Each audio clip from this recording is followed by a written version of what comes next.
Ibinuka ng itim na panther ang dagwang bibig at kumagat sa bata. Ngunit ito ay upang iligtas ang buhay ng bata, dahil doon sa baba ay matagal na siyang pinagnanasaan ng higanteng sawa. Dalhin lang ang bata sa isang ligtas na lugar, siya lang ang makakaligtas sa kagubatan na ito. Ngunit ang malungkot na itim na panther ay malinaw na hindi karapat-dapat na alagaan siya. Kaya't dinala niya siya sa labas ng lungga ng lobo at umalis. Ngunit para sa kaligtasan ng bata, hindi pa ito nakakalayo ngunit nagtatago sa damuhan sa malapit. Maya-maya ay may lumabas na ulo mula sa butas. Ang munting lobo ang unang nakatuklas sa kanya. Tingnan mo ang dagwang bata, mukhang nag-aalala ang maliit na lobo. Ngunit ang iba niyang mga kapatid ay hindi ganoon ka-bait. Lahat sila ay nagpakita ng mabangis na ekspresyon. Ang ama na lobo, ang ina na lobo, ay naamoy ang dugo at sumunod na mabuti. Ngunit pagkatapos matuklasan na ito ay isang bata, mabilis nilang binitawan ang kanilang mga pangil. Hindi nila maintindihan kung bakit maaaring lumitaw ang isang tao dito. Dinilaan ng ina na lobo ang dugo mula sa katawan ng kanyang anak. Napag-alaman na walang mga sugat sa katawan ng bata, hindi mahirap hulaan na malamang na ang dugo niya ay galing sa kanyang biological parents. Mukhang harmless ang bata, naawa agad ang inang lobo. Mukhang hindi ito natatakot sa amin. Gusto niyang ampunin ng taong ito, ngunit ang pagdadala sa kanya sa pack ay nangangailangan ng pag-aproba ng hari ng lobo. Upang makamit ang layuning ito, isang pack meeting ang ginanap sa wolf pack, pero aampun daw nila ang lalaking ito. Akala ng lahat ay biro lang. Dahil sa kanilang perception, ang mga tao ay mga mapanganib na nilalang kahit na sila ay mga sanggol pa lamang. Gaya ng nag-aalangan ng Haring Lobo, dumating na ang Black Panther sa simula ng pelikula. Nakahuli ito ng moose at ibinigay sa mga lobo. Nais na gamitin ito bilang isang regalo upang panatilihin ang batang lalaki dito. Ngunit ang huling desisyon ay nakasalalay pa rin sa Hari ng Lobo. Habang nakatingin lang ito sa bata at nag-aalangan, isang hindi inanyayahang bisita ang pumasok. Siya pala ang masamang tigre sa kagubatan. Sa oras na iyon, ang kanang paa nito ay nasugatan ng mga tao. Ginagawang Panginoon ng kagubatan ng bagong lobo na hari. Sa makatuwid, siya ay may sama ng loob sa kapwa-tao at sa lobo na hari. Pumunta rito ang masamang tigre para kunin ang bata, dahil pinatay lang nito ang mga magulang ng bata kanina lang. Ngunit di sinasadyang nakalimutan ng batang lalaki sa tabi niya, kaya naman iniligtas siya ng itim na panther at ibinalik sa mga lobo. Akila ayaw mo akong haminin. Nakikita ang isang mabangis at mayabang na tigre, hindi na kinaya ng Haring Lobo, kaya nagpa siya na opisyal na ampunin ang bata, at inutusan ng mga lobo na maghanda para sa labanan. Pinagmamasdan ng mga lobo na palapit ng palapit, at dalawang dakilang hayop na tagapag-alaga sa kaliwa at kanan. Alam ng masamang tigre na mahina siya, ang magagawa lang ay magsabi ng mga masasakit na salita. Balang araw kakainin ko ang bata, tapos umalis agad. Ang mga salitang ito ay tiyak na nakakapukaw ng katayuan ng hari ng lobo. Inihayag nito na mula ngayon, gagamitin nito ang lakas ng buong tribo para protektahan ang batang ito. Ganito na lang sa ilalim ng proteksyon ng Hari ng Lobo. Ang batang lalaki ay unti-unting lumaki sa kagubatan na ito. Black Panther ang kanyang guro. Hindi lang siya tinuruan kung paano manghuli kundi tinuruan din siya ng mga batas ng gubat. Sa bawat oras na manghuli ka ng isang hayop, kailangan mong tingnan ang mga mata nito. Sa ganitong paraan ang kaluluwa nito ay hindi aalis mag-isa. Bilang karagdagan, mayroon din siyang guro ng itim na oso. Hindi tulad ng Black Panther, ito ay lubhang mahigpit. Mowgli, maaari kang tumutok ng kaunti. Ngayon lang ako nakakita ng alakdan na gumagapang sa mukha ko, at itinaas ang nakal-alasong karayom nito. Hindi pinahintulutan ng itim na oso na makagalaw ang bata, upang isagawa ang iyong konsentrasyon at lakas ng loob. Huwag tumingin sa itim na oso ng mahigpit sa klase. Pero every time after school nakikita kong umaalis yung bata. Panay ang ngiti niyang proud sa estudyanteng ito. Gusto niya siya mula sa kaibuturan ng kanyang puso. Pero iba kasi ang itsura. Ang batang lalaki ay hindi nagustuhan ng mga lobo. Tanging ang kanyang lobo na ama at lobo na ina ang nagpalaki sa kanya at ang kanyang lobo na kapatid ay itinuturing siyang pamilya. Mayroon ding isang maliit na puting lobo na may katulad na karanasan sa kanya. Dahil may albinism siya, laging itinatakwil ng mga kasamahan at minsan inaapi. Ngunit hindi tulad ng batang lalaki. Ang magiliw na Chewbacca ay hindi kailanman lalaban. Pumasok ka agad. Salamat, hindi mo dapat hayaang patuloy silang magsalita ng ganyan. Naglalaro lang kami. Pinakamabuting umuwi, Paul Mowgli. Buti na lang at nasa tabi ko si Chewbacca. Ang pagkabata ng batang lalaki ay hindi masyadong malungkot. Lagi silang magkasamang naglalaro ng taguan. Nahanap kita, masyado kang mabait. Ganoon na lamang, dalawang maliliit na puso ang umaliw sa isa't isa sa kagubatan. Akala ko magiging ganito kabisi ang mga araw. Pero ngayon nung lumalangoy yung bata, ngunit biglang natuklasan na ang masamang tigre ay hindi nagpakita ng mahabang panahon. Dinilaan lang nito ang laway. Isang malaking dami ng dugo ang umagos mula sa bibig. Dapat kumain lang ng ibang nilalang. Nagulat ang bata. Pagkatapos ay mabilis na itinanim ng bata ang kanyang mga paa sa mga ugat ng puno sa ilalim ng tubig. Upang harangan ang iyong sarili mula sa paglitaw. Sa hindi inaasahang pagkakataon, nakaluwa siya ng isang bungkos ng bula dahil sa sobrang tagal niyang pigil hininga. Nakatawag din agad ito ng atensyon sa tigre. Kaya tumitig ito sa tubig at tumanggi na umalis. Nakita niya na halos hindi na makayanan ng bata. Ang masamang tigre ay tumalikod at umalis sa sandaling ito. Matapos makarating sa pampang ang bata ay tumakbo ng mabilis hanggat kaya niya. Sa hindi inaasahan, isang dagandong ang umalingaw-ngaw mula sa likuran. Nakayakap nga ang masamang tigre sa puno na naghihintay sa kuneho. Mabilis na tumakbo ang bata nang hindi man lang lumingon sa dinadaanan. Aksidenteng nahulog sa bitag ng sangkatauhan. Biglang kumalat ang hiyawan sa buong kagubatan. Ito ay nangyari na narinig ng itim na panther sa malapit. Kaya bilasan mong pumasok, buti na lang at maayos pa ang kalusugan ng bata. Maswerte siyang nakaiwas sa nakamamatay na saksak na iyon.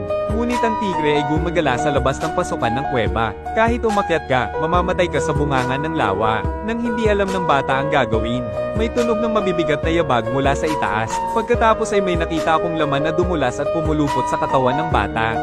Pagkatapos ay igulong siya at kunin. Bumangon at pinagmasdan ng nilalang sa kanyang harapan na nanlamig sa kinatatayuan.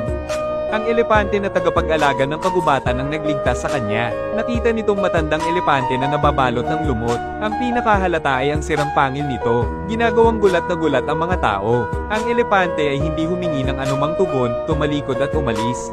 Ang lalaki ay walang oras upang antalahin. Mabilis na umalis kasama ang itim na panther. Ngunit pagkatapos ng karanasang ito, naramdaman ng itim na panther na hindi na angkop ang gubat para sa bata. Dapat siyang bumalik sa tribo ng tao. Dahil ang mga tigre ay takot sa apoy ng tao, doon siya mapoprotektahan. Gayunpaman, itinuring ito ng bata bilang kanyang tahanan. Kahit anong mangyari, hindi ako aalis. Walang magawa ang Black Panther. Kailangan ko lang gumawa ng kasunduan sa kanya. Ang pagkapanalo sa unang pwesto sa susunod na kompetisyon sa pangangaso ng lobo ay maiiwan siya dito. Ang tinatawag na pangangaso ay mga maliliit na lobo na nakikipagkarera sa isa't isa. Magkakaroon ng mga ngaso na mamagitan sa daan. Kung sino ang makakauna ay magiging kwalipikadong maging hari ng lobo. Ngunit gaano man kahusay ang iyong pagsasanay, ang mga kamay ay hindi maihahambing sa mga paa. Sa makatuwid, ang batang lalaki ay palaging kalahating matalo na mas mabagal kaysa sa iba pang mga lobo. Kaya makakahanap na lang siya ng ibang paraan after school. Magsanay ng paulit-ulit gamit ang kanyang mga kamay. Tanging ang itim na oso ang nakakaalam kung gaano ito kahirap. Dumating na rin ang araw ng kompetisyon. Sa pagkakataong ito, gaganap ang Black Panther bilang hunter. Tumingin sa kanyang malamig na mga mata. Sa sobrang kaba ng bata ay nanginginig ang buong katawan. Alam niyang hindi magiging ganoon kadali ang hamon na ito. Sa utos ng hari ng lobo, lahat ng maliliit na lobo ay sumugod. Ang marupok na Chewbacca ay ginaya. Ang batang lalaki ay hindi mas mahusay. Nakita niya ang itim na panther na dumiretso sa kanya. Parang siya lang sa paningin ko. Nagkatinginan ng mga mata. Kitang-kita niya sa mga mata ng itim na panther ang layuning pumatay. Sa gulat, ipagpatuloy lang ng bata ang pag-akyat sa puno. Unti-unti na ring lumalapit ang Black Panther. Buti na lang may bentahe sa hugis ng katawan. Nakatakas siya sa kawalan. Pagkatapos ay sinundan niya ang baging sa kabila. Kung gusto mo pa ring manalo ngayon, huwag mong sundan ang karaniwang landas. Kaya ang bata ay tumalon mula sa bangin bilang isang desperasyon. Buti na lang nasalo niya ang sanga ng puno. Saka dumausdos pababa sa puno ng kahoy. Nag-shortcut siya. Hindi nagtagal at natural na nilang maabyutan ng mga lobo. Tingnan mo yung lalaking unang sumugod. Ang itim na oso ay may kamanghamanghang ekspresyon sa kanyang mukha. Ngunit nang malapit na siyang tumawid sa finish line, isang itim na anino ang biglang lumitaw. Kaya lang, nahulog siya bago ang finish line. Tingnan ng itim na panther na umuungal ng walang awa. Ang mga mata ng bata ay puno ng takot at pag-aatubili. Takot sa bangis ng Black Panther. Hindi payag dahil kitang-kita ng lahat na nakatutok ito sa kanila. Umiiyak na reklamo ng bata sa itim na oso. Wala ring magawa ang Black Panther ngunit para sa kaligtasan ng bata. Dapat ito ang kontrabida, at ngayon ang pagkatalo ay naging realidad. Ay ang hindi maibabalik na Black Bear referee. Lahat ng sinanay mo para sa akin ay naubos na. Sa wakas ay umiyak ang bata at umalis ng hindi alam. Pagkaalis niya ay nagkaroon ng malaking away ang dalawang guro dahil sa kanya. Alam ng itim na oso kung gaano kahirap ang batang lalaki para sa kompetisyong ito. Ngunit may dahilan din ng Black Panther kung bakit kailangan itong gawin ito. Ang batang talunan ay nakaupong mag-isa sa tabing ilog, malungkot. Sa oras na ito, dumating si Chewbacca at nais siyang aliwin. Ngunit ang optimistikong ugali nito ngayon ay nakaramdam ng pagkasuklam sa bata. Pareho tayo ng uri, ikaw ay espesyal at ako ay espesyal din. Hindi kami espesyal, naiintindihan mo. Hindi tayo magiging isa sa kanila. Kami ay mga halimaw, hindi ka espesyal. Ito ay isang bagay lamang na sinabi sa iyo ng iyong ina. Para gaman ang pakiramdam mo sa sarili mo. Dahil ipinanganak kang halimaw. Naisip din pala ng nag-iisang kaibigan ko. Laging nakangiti kapag binubuli. Hindi kailanman umiyak si Chewbacca. Naluluha ako sa puntong ito. Sa huli ay tahimik itong pumanaw. Nang mapagtanto ng bata na mali ang sinabi niya, wala na si Chewbacca. Pinagsisihan ng bata ang mga masasakit niyang salita kanina. Hindi ko alam kung gaano kasakit sa susunod nating pagkikita. Hindi single-minded ang kalamidad. Itinuring ng hari ng lobo ang bata bilang kanyang sariling anak na naligaw sa pangangaso. Hindi lamang nito kinakagat ang kanyang biktima, nahulog pa nga ng husto sa harap ng mga lobo. Ang sandaling ito ay nakakuha ng atensyon ng mga lobo. Maghintay hanggang sa bumalik ang hari ng lobo sa tribo. Natuklasan na sinakop ng tigre ang kanyang teritoryo. Nagdala din ng mga alagang hayop ng magsasaka, para udyukan ng mga lobo na maghimagsik. Dahil nahulog ang hari ng lobo habang nangangaso. Ayon sa mga tuntunin ng angkan ng lobo, ang hari ng lobo ay dapat isuko ang kanyang trono. Bumagsak ang hari ng lobo, bumagsak ang hari ng lobo. Hindi naiintindihan ng mga kabataan na ito ay isang laro ng paghihiwalay.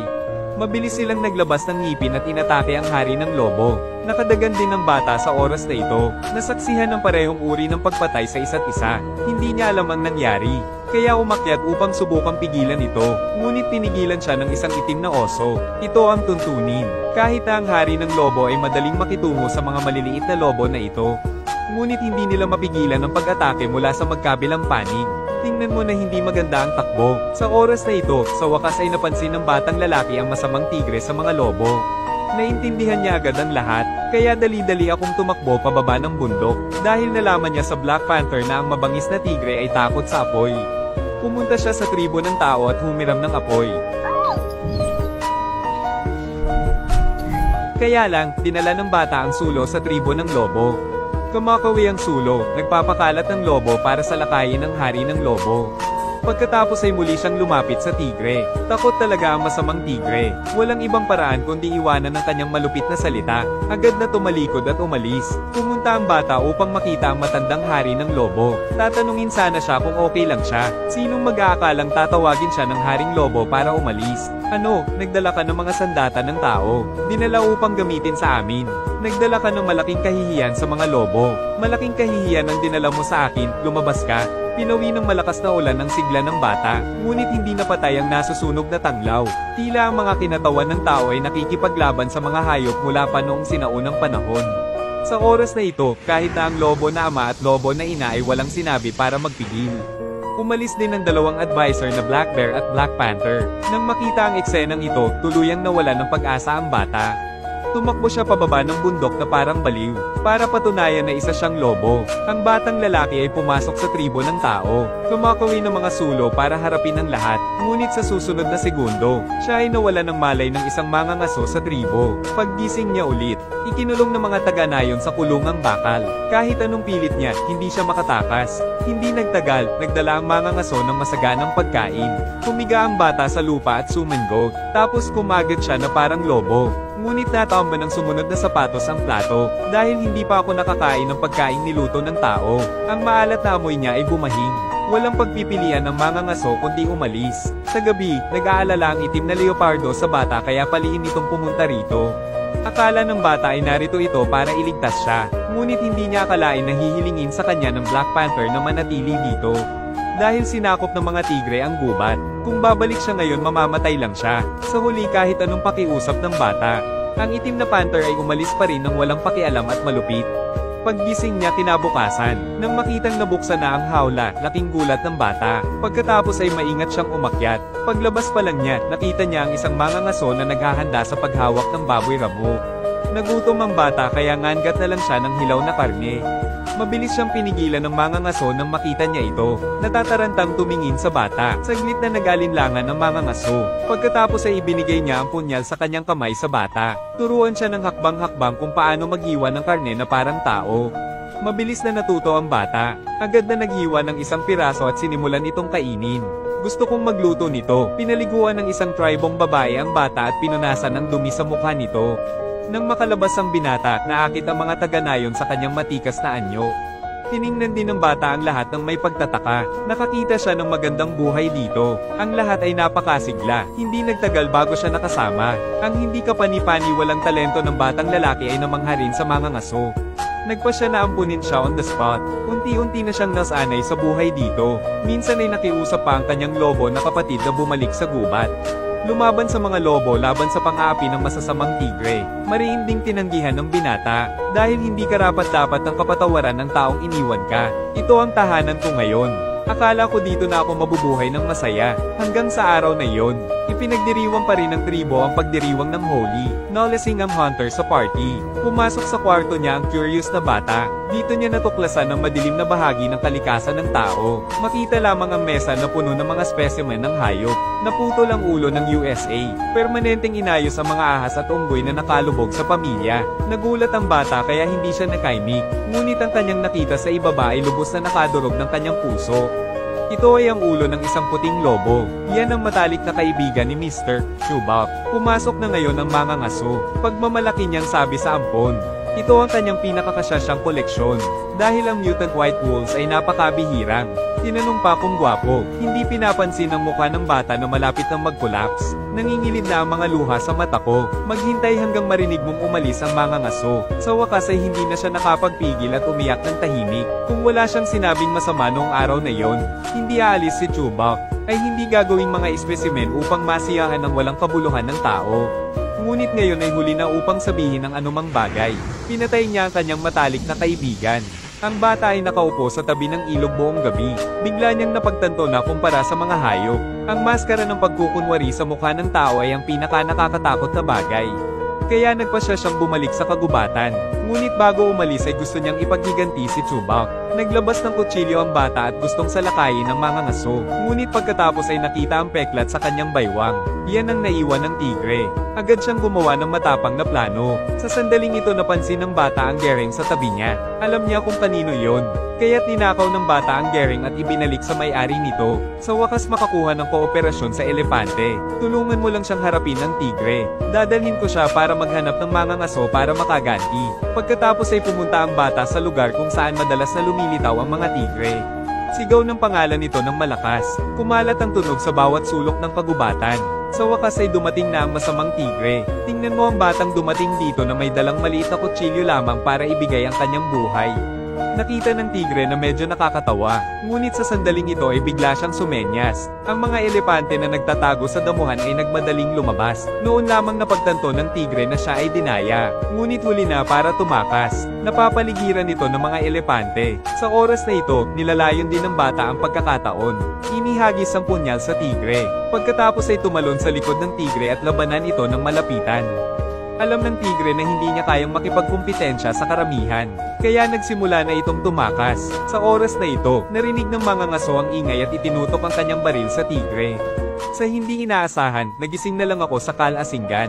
Binaril niya ang bata. Nakita ang sugatang bata. Muling nagbalik ang mabangis na tigre.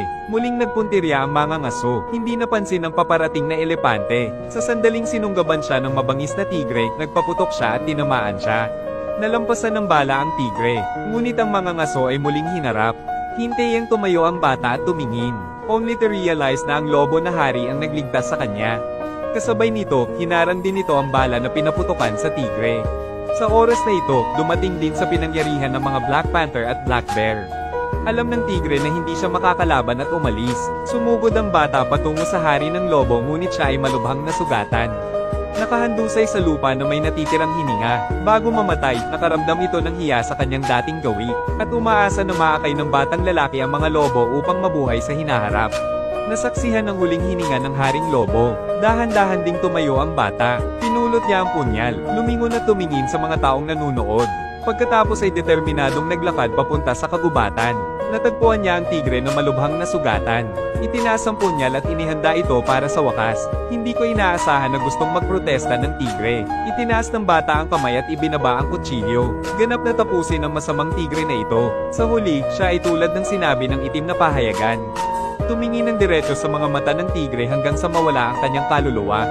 Parang nag-mature bigla yung bata after that day. Itinaas niya ang watawat at naging bagong henerasyong lobo na hari, ngunit walang nakakakita. Ang malungkot niyang mga mata sa likod ng kanyang malungkot na likod. Marahil ito ang presyo ng kapanahunan.